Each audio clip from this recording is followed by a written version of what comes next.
فقرة التعليقات. رح نرد عليه 3 تعليقات رسلتوهم بالفيديوهات السابقة.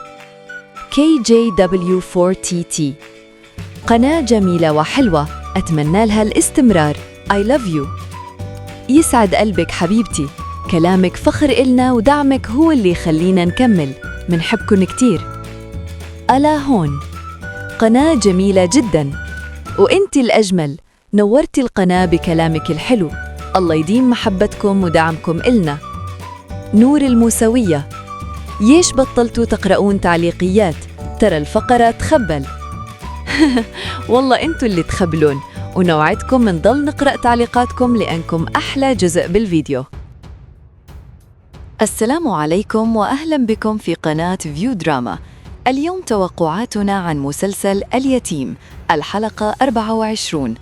قبل ما نبدأ لا تنسوا الصلاة على سيدنا محمد، ولا تبخلوا علينا بلايك واشتراك. خلونا بالبداية نذكركم بحلقة اليوم. لحظة الفضيحة: تكتشف زوجة الزعيم عليا وهي تتحدث بكلمات غرامية مع عرسان اليتيم. تواجهها الزوجة بعنف لفظي شديد قائلة: بنت زعيم حارة الهيالة، حب غرام مع مين؟ مع اليتيم يلي مو معروف قرعة أبوه من وين؟ 2. تهديد عليا: تهدد الزوجة عليا قائلة: نجوم الظهر لورجيك إياها، أي سأريك نجوم الظهر، مما يضع عليا في حالة رعب حقيقي. 3. رد فعل عرسان: يظهر عرسان في مشهد آخر وهو يعمل بجد ويبدو غير مدرك تماماً لحجم الكارثة التي حدثت في بيت الزعيم في تلك اللحظة. 4.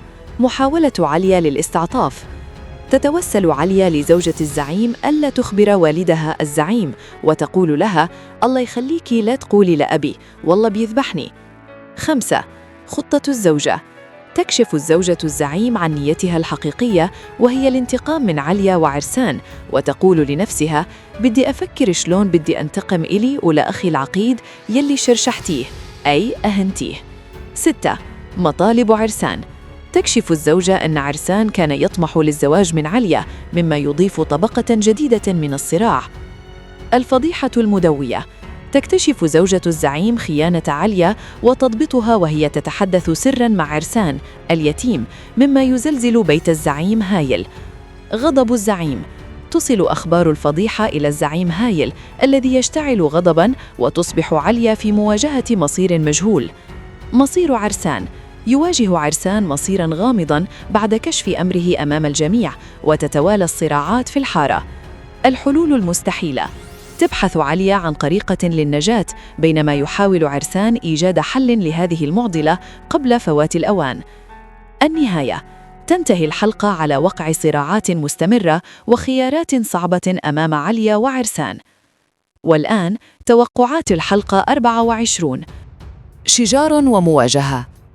يبدأ الفيديو بمشهد يرفض فيه الزعيم هايل زواج ابنته عليا من شخص مجهول الأصل، في إشارة إلى اليتيم. شكوك الزعيم: يعبر الزعيم عن استيائه من تصرفات اليتيم ويصفه بأنه بلا أصل، مهدداً إياه. رفض الزواج: يؤكد الزعيم لزوجته أنه طرد اليتيم بعد أن طلب يد ابنته، تماماً كما فعل مع شخص آخر يدعى زعيط. حزن اليتيم: يظهر اليتيم في مشهد آخر حزيناً ومكسوراً، معبراً عن حبه لعليا، ويشكو حاله لأبو دياب قائلاً: معقول حتى الحب ما بحق اللي فكر فيه إذا ما كان عندي أهل؟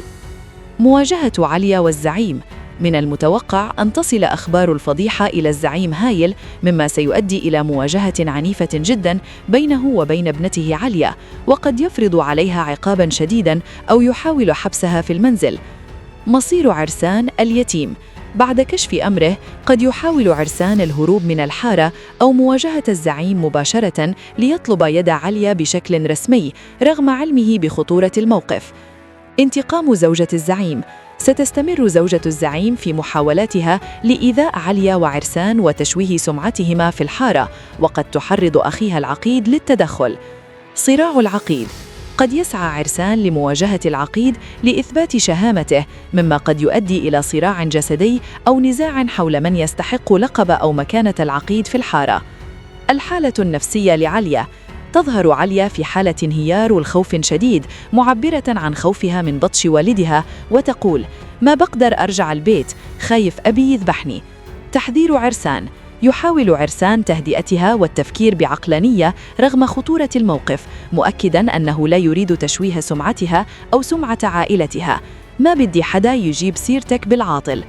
عائلة عرسان: يتم تسليط الضوء على خلفية عرسان كأبضاي، أي شخص شجاع وذو هيبة في الحارة، مما يجعل صدمة الحارة أكبر بخصوص علاقته بعليا. تطور الصراع: يقرر عرسان مواجهة الموقف بشجاعة، حيث يخبر صديقه أنه سيذهب فوراً لطلب يد عليا من والدها الزعيم بشكل رسمي وعلى سنة الله ورسوله، محاولاً حماية كرامتها. بس هيك بنكون وصلنا لنهاية الفيديو. لا تنسوا اللايك والاشتراك.